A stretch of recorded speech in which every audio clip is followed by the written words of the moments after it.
Dulu, ada satu kartun yang hampir semua anak pernah nonton.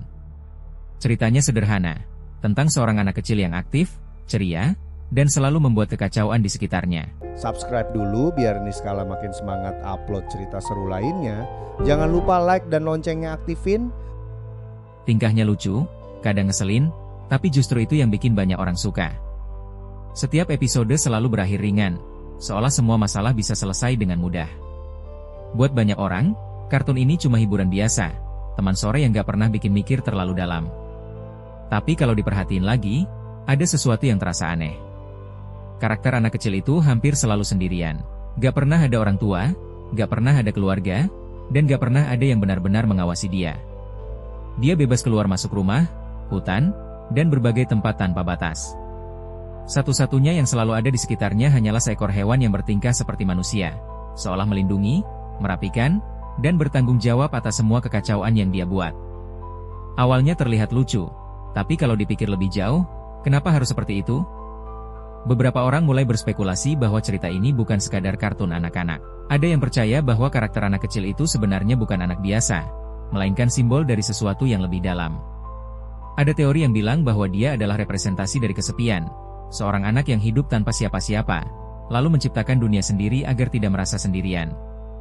Dalam teori ini, semua yang terjadi di sekitarnya bukan benar-benar nyata, termasuk sosok yang selalu menjaganya. Teori lain bahkan lebih gelap. Ada yang mengatakan bahwa cerita ini terinspirasi dari kejadian nyata di masa lalu, tentang seorang anak yang hilang di hutan dan tidak pernah ditemukan. Dalam versi ini, kartun tersebut dianggap sebagai gambaran imajinasi terakhir dari anak itu. Sebuah dunia yang ia ciptakan agar tetap merasa aman dan tidak sendiri. Dunia di mana selalu ada yang menjaga, dan di mana semua kekacauan tidak pernah membawa konsekuensi. Hal yang bikin teori ini makin terasa masuk akal adalah bagaimana setiap episode selalu kembali ke titik awal. Tidak ada perubahan besar, tidak ada perkembangan cerita yang signifikan, dan semuanya terasa seperti berulang.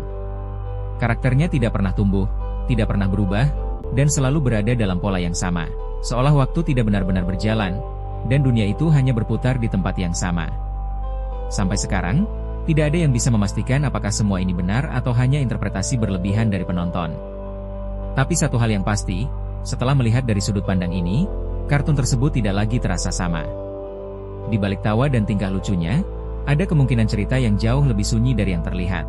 Dan mungkin, lain kali kamu melihatnya tertawa dan berlari tanpa arah, kamu akan mulai bertanya, apakah itu benar-benar kebahagiaan, atau hanya cara untuk melupakan rasa sepi yang tidak pernah hilang?